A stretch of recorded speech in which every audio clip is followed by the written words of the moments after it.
വരാനിരിക്കുന്ന നിയമസഭാ തെരഞ്ഞെടുപ്പിൽ കേരളം ഏറെ ചർച്ച ചെയ്യപ്പെടുന്ന 2 മണ്ഡലങ്ങളാണ്. വെറും മണ്ഡലങ്ങളല്ല, മന്ത്രിമണ്ഡലങ്ങളാണ് നമ്മളിന്ന് ചർച്ച ചെയ്യുന്നത് ഇവിടെ.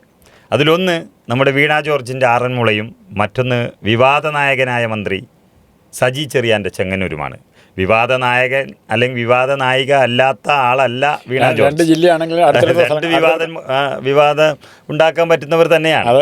2 ജില്ലയാണെങ്കിൽ അടുത്തടുത്ത നിയോജക മണ്ഡലങ്ങളാണ്. അപ്പോൾ ഞാൻ പറഞ്ഞു വരുന്നത്, ഈ 2 മന്ത്രിമാരും നമ്മൾ കഴിഞ്ഞ ദിവസമൊക്കെ ചർച്ച ചെയ്തതുപോലെ ഈ മന്ത്രിമാർ തോൽക്കുമോ ജയിക്കുമോ എന്നുള്ളതാണ് ഏറ്റവും പ്രധാനം. കാരണം ഒരു തെരഞ്ഞെടുപ്പ് ഫലം വന്നതിന് ശേഷം നമ്മൾ കാണുന്ന വാർത്ത ആദ്യം പറയുന്നത് ഇന്ന മന്ത്രിസഭയിലുണ്ടായിരുന്ന ഇത്ര മന്ത്രിമാർ തോറ്റു.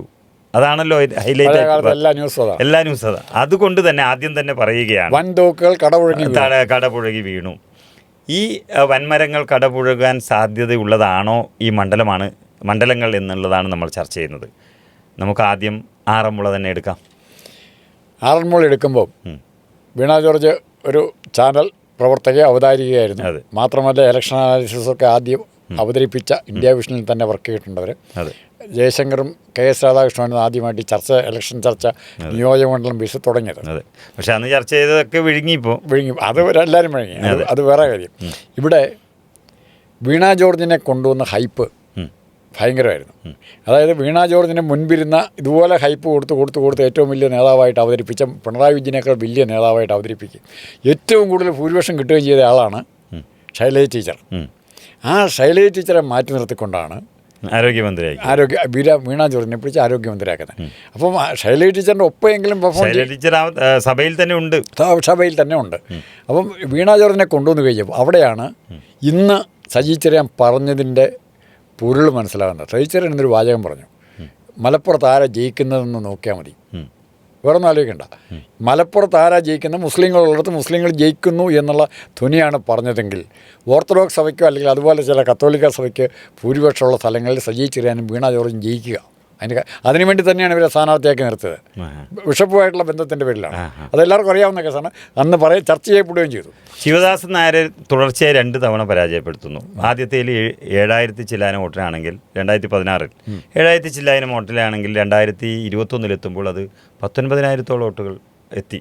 അത്രയ്ക്കും വലിയ ഭൂരിപക്ഷമായി വീണ ജോർജ് മാറുന്നു. ശരിക്കും ശിവദാസൻ നായർ ചെറിയ നേതാവല്ല, വലിയ തലയെടുപ്പുള്ള നേതാവ് തന്നെയാണ്. അങ്ങനെ ഒരു നേതാവിനെ പരാജയപ്പെടുത്തിയെത്തിയ ഒരു മാധ്യമപ്രവർത്തക സാധാരണ അതിപ്പോൾ പത്മകുമാറിൻ്റെ വൈരാഗ്യം, അതിപ്പോൾ ജയിലിൽ കിടക്കുന്ന പത്മകുമാറിൻ്റെ വൈരാഗ്യത്തിനൊക്കെ ഒരു കാരണമെന്ന് പറയുന്നത് ഇന്നലെയോളം മാധ്യമപ്രവർത്തനവുമായി നടന്ന ഒരു നേതാവ് ഇന്ന് മന്ത്രിയും CPMൻ്റെ ഉന്നതങ്ങളിലേക്കും എത്തുന്നു. പത്മകുമാറിനെ പോലെ ചെറുപ്പം മുതൽ തന്നെ വലിയ പ്രവർത്തനം നടത്തിയാൽ ജില്ലാ കമ്മിറ്റിയിൽ തന്നെ നിൽക്കുന്നു.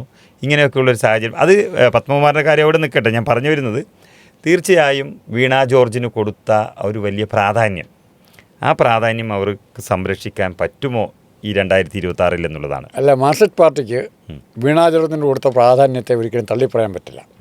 പത്തനംതിട്ട ജില്ലയിലെ 5 നിയമസഭാ സീറ്റുകളും ആ ഒറ്റ കെയർ ഓഫിൽ, അതായത് ഓർത്തഡോക്സ് സഭയുടെ അല്ലെങ്കിൽ മാർത്തോമാ സഭ ഏതെങ്കിലും ഒരു സഭയുടെ പൂർണ്ണ പിന്തുണ, നമ്മൾ പരസ്യമായിട്ട് പറയുന്നില്ലെന്ന് മാത്രമേ ഉള്ളൂ, പൂർണ്ണ പിന്തുണയോടെയാണ് പത്തനംതിട്ട ജില്ലയിലെ ഒറ്റ കോൺഗ്രസ്സുകാരനില്ലാതെ പോയി.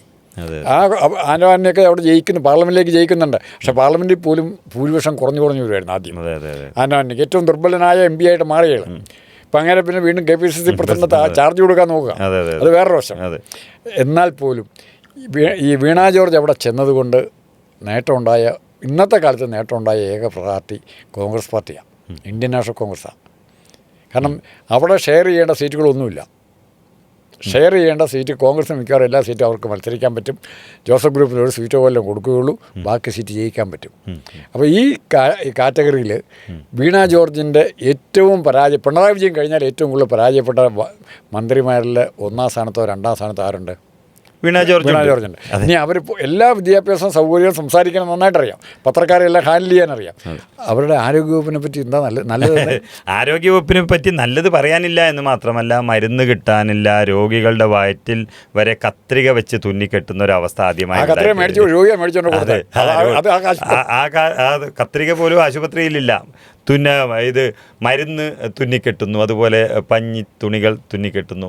ഇങ്ങനെയൊക്കെ ഇതുവരെ കാണാത്ത രീതിയിൽ തുന്നിക്കെട്ടി രോഗിയെ മരണത്തിലേക്ക് തള്ളിവിടുന്നു. അതിനപ്പുറം ഏറ്റവും വലുത്, ഒരു രോഗി മരണം വേണ്ട അല്ലെങ്കിൽ മരിക്കാനും ഇതിനൊന്നും തയ്യാറല്ല, എന്നെ ജീവിക്കാൻ അനുവദിക്കണമെന്ന് പറഞ്ഞു പോകുന്ന ആശുപത്രിയിൽ ഇടിഞ്ഞു വീണു മരിക്കുന്നു. കോട്ടയം ഒരു ചരിത്രത്തിൽ പോലും കാണാത്ത രീതിയിൽ ആശുപത്രി ഇടിഞ്ഞു വീണ് രോഗികൾ മരിക്കുന്ന ഒരവസ്ഥ. അല്ല, ബലാത്സംഗം ചെയ്ത് കൊല്ലാൻ. അതെ അതെ. ലിഫ്റ്റിൽ കുടുങ്ങിയാൽ, ആശുപത്രിയിൽ ലിഫ്റ്റിൽ കുടുങ്ങിയാൽ 42 മണിക്കൂറോളം ഒരാൾ ലിഫ്റ്റിൽ കിടന്നു. എന്തിനാണ് ഇവിടെ വന്ദനാദാസന്റെ ഡോക്ടറെ കൊന്നില്ലേ, ഹോസ്പിറ്റലിൽ കൊന്നില്ലേ? എൻ്റെ കൂട്ടുകാരൻ്റെ മോളാണ്. അതെ അതെ. എൻ്റെ ഏറ്റവും അടുത്ത മോഹൻദാസ്, എൻ്റെ കൂട്ടുകാരൻ വന്ദന മോഹൻദാസ് മരിച്ചു പോയത്. അപ്പോൾ ഇത് സ്വന്തം ഹോസ്പിറ്റലിൽ നടക്കുന്ന പ്രശ്നമാണ്. അദ്ദേഹം കൽക്കട്ടയിൽ ഒരു കോളേജിലെങ്ങാണ്ട് ആരാണ്ട് മരിച്ചെന്ന് പറഞ്ഞ് ഇവിടെ ഭയങ്കര ബഹളമാണ്. പിന്നെ ഇവിടെ യാതൊരു കുഴപ്പമില്ല. അപ്പം അങ്ങനെ എത്രയും കാൽവിഷയം. അപ്പം വേറെ ചില ആൾക്കാർ പറയും, നമ്മളതൊന്നും ഇതിൻ്റെ ചർച്ച പറയാതിരിക്കാൻ പറ്റില്ല. സ്വകാര്യ ഹോസ്പിറ്റലുകൾ, വലിയ ചിലവുള്ള സ്വകാര്യ ഹോസ്പിറ്റലുകൾ ഇഷ്ടംപോലെ ഈ അടുത്ത കാലത്ത് വന്നിട്ടുണ്ട്. തിരുവല്ലയും അല്ലെ ചെങ്ങന്നൂരും പരിസര പ്രദേശത്തിലെ ആറന്മുള ആ ഭാഗത്തൊക്കെ 5-6 ഹോസ്പിറ്റൽ വന്നിട്ടുണ്ട്. യോഹന്നാൻ്റെ, ബിലീവേഴ്സ്, അങ്ങനെ പല രീതിയിൽ. ഈ ഹോസ്പിറ്റലുകളിലേക്ക് രോഗികളെ എത്തിക്കാനുള്ള മാർഗ്ഗം എന്താ? അതിൻ്റെ അംബാസഡറാണോ? അതിൻ്റെ അംബാസഡർ ഈ ഹോട്ടലിന് മുമ്പിൽ സെക്യൂരിറ്റിക്കാർ നിൽക്കില്ല, ഉച്ചയ്ക്ക് ഉണ്ണാറാകുമ്പോഴത്തേക്കും വഴിയിലിറങ്ങി ബോർഡും. അതുപോലെ വീണ ജോർജ് ശരിക്കും ഇതുപോലെ ഒരു ബോർഡും പിടിച്ചുകൊണ്ട് ഇവിടെ ഇല്ല, ഇങ്ങോട്ട് വരണ്ട, ഇവിടെ വന്നാൽ എന്ന് പറയുന്നത് അങ്ങോട്ട് പോക്കുന്ന വഴിയും കൂടെ കാണിച്ചു കൊടുക്കാം. തൊട്ടടുത്ത് വേറെ വലിയ ഹോസ്പിറ്റലുണ്ട്. ഒരുമാതിരി കാശ് മുടക്കാൻ തയ്യാറുള്ളവനൊക്കെ എങ്ങോട്ട് പോകും? കഴിഞ്ഞ ദിവസം കാസർഗോഡ് എന്ന് തോന്നുന്നു മെഡിക്കൽ കോളേജിൽ നിന്ന് കാട് മൂടിക്കിടക്കുന്ന, ഉമ്മൻചാണ്ടി കൊടുത്ത മെഡിക്കൽ കോളേജിൽ കെട്ടിടത്തിൽ കാട് മൂടി കിടക്കുന്നു. ഒരു സമരരീതി അവിടെ ആവിഷ്കരിച്ചത് എന്ന് പറഞ്ഞാൽ യൂത്ത് കോൺഗ്രസോ യൂത്ത് ലീഗോ ആവിഷ്കരിച്ചത്, എല്ലാവരും അകത്ത് നിന്ന് ഓടി വരുന്നു. പ്രേതം എന്ന് പറഞ്ഞിട്ടാണ് ഓടി വരുന്നത് പുറത്തേക്ക്. പ്രേതങ്ങൾക്ക് പോലും അകത്ത് പോകാൻ കഴിയാത്ത തരത്തിൽ കേരളത്തിൽ ഉമ്മൻചാണ്ടി കൊടുത്ത മെഡിക്കൽ കോളേജ് മാറിയിരിക്കുകയാണ് വീണ ജോർജ്. അതെ. അല്ല, ഞാൻ വേറെ കാര്യം ചോദിച്ചിട്ട്, നിങ്ങൾ ആ നാട്ടിൻ്റെ കാസർഗോഡ് ടാറ്റ ഒരു ഹോസ്പിറ്റലിൽ വേണമല്ലോ, നിങ്ങൾ ആ ജില്ലക്കാരനല്ലേ? അതെ. അതിനെന്താ തീർത്ത് കളഞ്ഞു. അതിനൊക്കെ അവിടെ അവസാനിച്ച് ടാറ്റ അതൊക്കെ കൊണ്ടുപോവുകയും ചെയ്തു എന്നാണ് അറിയുന്നത്. അപ്പോൾ ആരോഗ്യരംഗത്തിന് വേണ്ടി ഇവരെന്താ ചെയ്തിരിക്കുന്നത്? ഒന്നും ചെയ്തിട്ടില്ല എന്ന് മാത്രമല്ല, എന്നിട്ട് ഇവർ ഏറ്റവും മിടുക്കുക എന്നാ പറയുന്നത്. അതെ. പിന്നെ ഇവരുടെ 1-ം സ്ഥാനം പറയും ആരോഗ്യരംഗത്ത്. ആരോഗ്യരംഗത്ത് കേരളം എന്നും 1-ം സ്ഥാനത്തായിരുന്നു. ഇപ്പോഴല്ല, 10-50 വർഷം മുമ്പ്, 100 വർഷം മുമ്പ് രാജഭരണകാലത്ത് അല്ല 4 വർഷം 100 വർഷം മുമ്പായിരുന്നേ. ഇപ്പോൾ തൃപ്പൂണിത്തുറ സർക്കാർ ആശുപത്രിയുടെ അവിടെ പോയി കഴിഞ്ഞാൽ ഒരു ബോർഡ് എഴുതി വെച്ചിട്ടുണ്ട്. സ്വരാജ് എന്ന് കാണുന്നത്, സ്വരാജിനെ പോലുള്ളവരെ ഒരു ബോർഡ് എഴുതി വെച്ചിട്ടുണ്ട്, ധർമാശുപത്രി. ധർമാശുപത്രിയിൽ നിന്ന് അങ്ങോട്ട് ചെന്നാൽ മതി, ഒരു പൈസ ചെലവാക്കണ്ട. അന്നത്തെ ആരോഗ്യ ഈ വീണ ധർമാശുപത്രി എന്നാണ് പണ്ട് പറഞ്ഞിട്ട്. കാരണം സർക്കാർ ആശുപത്രി പോയി പൈസ മുടക്കാതെ ചികിത്സിക്കുമായിരുന്നു. ഇന്ന് സൂചിയും കത്രിയായിട്ട് മേടിച്ചിട്ട് പോകണം. ആ രീതിയിലേക്ക് ഇത് മാറിക്കഴിഞ്ഞിട്ട് 1-ം സ്ഥാനം, അതല്ല എന്തോ ആയിക്കോട്ടെ, ഞങ്ങൾ 1-ം സ്ഥാനത്താണ്. ആ പറച്ചിലാണ് സഹിക്കാൻ മേലാത്ത. ഈ ആരോഗ്യരംഗത്തിൽ 1-ം സ്ഥാനത്ത് നിൽക്കുന്ന കേരളത്തെ കരിവാരിത്തേക്കാനുള്ള ശ്രമമാണ്. ഇതാണ് ഇവരുടെ സ്ഥിരം പല്ലവി. ഇന്ന് പിന്നെ ഇടയ്ക്ക് 1-2 ഹാർട്ട് ഓപ്പറേഷൻ എവിടെയെങ്കിലും നടത്തും സർക്കാർ ഹോസ്പിറ്റലിൽ. ഒരു ഹെലികോപ്റ്ററിലോ കാറിലോ പെട്ടെന്ന് 3.5 മണിക്കൂറുണ്ട്. തിരുവനന്തപുരത്ത് നിന്ന് മംഗലാപുരത്ത് നിന്ന് 4 മണിക്കൂറുണ്ട്. ഈ ഒരു രോഗിയെ രക്ഷിച്ച കഥയ്ക്ക് ഭയങ്കര പബ്ലിസിറ്റി കൊടുക്കും. അത് ഇവരുടെ പബ്ലിസിറ്റിയുടെ സ്റ്റണ്ട. ഒരു രോഗിയെ രക്ഷിച്ച കഥയ്ക്ക് ഭയങ്കര വീണ ജോർജ് ആശ്വസിപ്പിക്കുന്നു, അവരെ വിളിക്കുന്നു. അതിനവർ മിടിക്കുക. പബ്ലിക് റിലേഷൻ PR വർക്ക് നടത്താൻ അവർ മിടിക്കുക. അവരൊരു രോഗി എവിടെയെങ്കിലും ഉണ്ടോ ഉടനെ അതിനെ കെട്ടിപ്പിടിക്കും. അവിടെ മരുന്നില്ലാത്തതുകൊണ്ടായിരിക്കും മരിച്ചത്, അത് പറയുകയില്ല. അപ്പം അങ്ങനത്തെ ഒരു എന്തെങ്കിലും സംഭവിച്ചാൽ അന്വേഷണത്തിന് ആളെ ഏർപ്പാട് ചെയ്തിട്ടുണ്ട്. അന്വേഷണ റിപ്പോർട്ട് വരട്ടെ.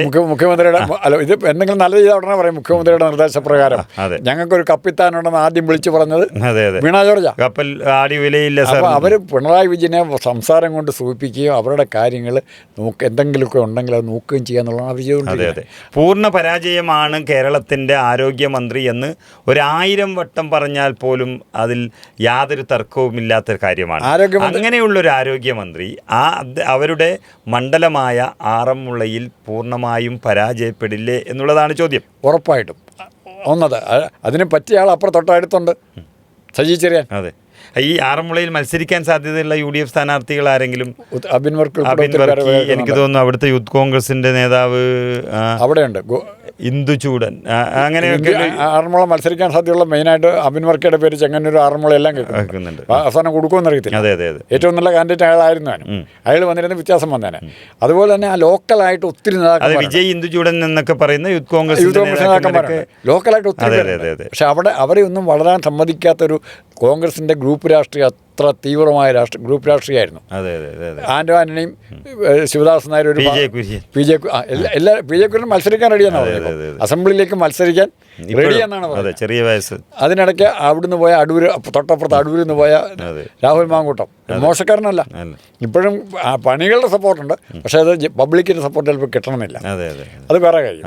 അപ്പോൾ അതുകൊണ്ട് വീണ ജോർജിനെ മുതലാക്കാൻ പറ്റുന്ന യാതൊരു കാര്യങ്ങളും ഒരു 5 വോട്ട് 10 വോട്ട് 100 വോട്ട് 1000 വോട്ട് കൂടുതൽ പിടിക്കാൻ പറ്റുന്നതിന് പകരം 5ഉം 100ഉം 1000ഉം 10,000 കഴിഞ്ഞ് 10,000 വോട്ടുകൾ നഷ്ടപ്പെടുത്താനുള്ള പ്രവർത്തനങ്ങളാണ് അവർ നടത്തിയിരിക്കുന്നത്. അത് ആറന്മുളയിലെ ജനത അതനുസരിച്ച് തന്നെ റിയാക്ട് ചെയ്യും. തീർച്ചയായും. അതുപോലെ തന്നെയാണ് ചെങ്ങന്നൂരും സജി ചെറിയാനെക്കുറിച്ച് സംസാരിക്കുന്നതിനിടയിൽ ഇന്ന് വരെ സജി ചെറിയാൻ മാപ്പിരന്ന് നിൽക്കുന്നൊരു കാഴ്ചയാണ് കണ്ടത് കേരളത്തോട്. കേരളത്തിലെ ജനങ്ങൾ ഒരിക്കലും ആഗ്രഹിക്കാത്ത വാക്കുകളാണ് അദ്ദേഹം നിരന്തരം പറഞ്ഞുകൊണ്ടിരിക്കുന്നത്. കുന്തവും കുടച്ചക്രവുമായ ഇന്ത്യയുടെ ഭരണഘടന ഒരിക്കലും വിശ്വാസമില്ലാത്ത ഒരാൾക്ക് ആ ഭരണഘടനയുടെ അടിസ്ഥാന മൂല്യം എന്ന് പറയുന്ന മതേതരത്തിൽ വിശ്വസിക്കാൻ പറ്റുമോ? അല്ലെന്നേ. ഒന്നാമത്തെ കാര്യം അപ്പോഴും അതിനും മാപ്പ് മന്ത്രിസ്ഥാനത്ത് നിന്ന് പോയെങ്കിലും മാപ്പ്. അതിനേക്കാളൊക്കെ അപകടകരമായ ഒരു സ്റ്റേറ്റ്മെൻറ്റ്, കേരളത്തെ മൊത്തം അപമാനിക്കുന്നൊരു സ്റ്റേറ്റ്മെൻറ്റ് അദ്ദേഹം നടത്തി. കേരള ജനതയെ അപമാനിക്കുന്നത്, അല്ല ഇന്ത്യയിലെ മൊത്തം തമിഴ്നാട്ടിലെ ആന്ധ്രയിലെ ജനതയെ അപമാനിക്കുന്ന ഒരു സ്റ്റേറ്റ്മെൻറ്റ് നടത്തി. എന്താ, ഇവിടെ കൃഷിയൊന്നും ഇല്ലെങ്കിലും കുഴപ്പമില്ല, നമുക്ക് കാശുണ്ട്, ആ കാശ് കൊണ്ട് ആന്ധ്രയിൽ നിന്നും തമിഴ്നാട്ടിൽ നിന്നും അരി മേടിക്കാം എന്ന് പറയുക എന്ന് പറഞ്ഞാൽ ആ ജനതയെ മുഴുവൻ അപമാനിക്കില്ലേ? പിന്നെ നമുക്ക് വേണ്ടി നിങ്ങൾ പണി ചെയ്തു വന്ന് കംസം പണ്ട് പറഞ്ഞാൽ ഭീമനോട് പറഞ്ഞാൽ എനിക്ക് ചോറും കറിയും കൊണ്ടെത്താ ഓരോരുത്തരും. അതുപോലെ നമ്മൾ കേരളീയർ അങ്ങനെ ഇരിക്കണം എന്നാണോ ഇയാളെ വിചാരിക്കുന്നത്? എനിക്ക് തോന്നുന്നു സാമാന്യ വിവരം പോലും ഇല്ലാത്ത ആളുകളെയാണ് സാംസ്കാരിക മന്ത്രിയൊക്കെ ആക്കി ഇരുത്തിയിട്ടുള്ളത് എന്ന് പറയുമ്പോൾ ഇവരൊക്കെ ജയിക്കുന്നത് പോട്ടെ, ഇനി നാളേക്ക് ഈ കേരളത്തിന് ഇവർ ആവശ്യമുണ്ടോ എന്നുള്ളതാണ് ജനങ്ങൾ ചോദിച്ചു തുടങ്ങിയിരിക്കുന്നത്. പക്ഷേ വേറൊരു, എനിക്കിപ്പം ശരിയാണോ തെറ്റാണോ നടത്തുക എങ്കിൽ നമ്മളിവിടെ പറയുന്നതുകൊണ്ട് തെറ്റില്ല. എൻ്റെ രാഷ്ട്രീയ യുക്തി സജി ചെറിയാൻ്റെ കണ്ണ് BJP-യിലാണ്. അതുപോലെ തന്നെ വിജയരാഘവൻ്റെയും വിജയരാഘവൻ്റെ AK ബാലൻ്റെ കണ്ണും അങ്ങോട്ട് തന്നെയാണെന്നൊക്കെ അവൻ്റെ സാധ്യതകൾ വെച്ച് നോക്കുമ്പോൾ പച്ചയായ വർഗീയമാണ്. ഈ വർഗീയത പറയുന്നതിൻ്റെ ബെനിഫിറ്റ് ആർക്ക് കിട്ടാൻ പോകുന്നത്? പിന്നെ NSS മാറി പറഞ്ഞു അല്ലേ? NSS എങ്ങെന്നുള്ള സമദൂരമായി. NSS ഒറ്റയടിക്ക് ഇവർക്ക് ഇവിടുന്ന് വോട്ട് കിട്ടുന്നത്. സജി ചെറിയാനോ അല്ലെങ്കിൽ വീണ ജോർജിന് ഇവർക്ക് കിട്ടുന്ന ആലപ്പുഴയൊക്കെ അതിൻ്റെ കേന്ദ്രങ്ങളുണ്ട്. ഈഴവ വോട്ട് കിട്ടാതെ ഓൾറെഡി ഇവർക്കുള്ളതാണ്. അതിൻ്റെ കൂടെ എനിക്ക് കിട്ടാൻ കാര്യമായിട്ടില്ല. പോയാൽ നോക്കിയാൽ മതി. പക്ഷേ ഇഷ്ടംപോലെ ആൾക്കാർ BJP-യിലേക്ക് പോകുന്നുണ്ട് അവരുടെ കൂട്ടത്തിൽ.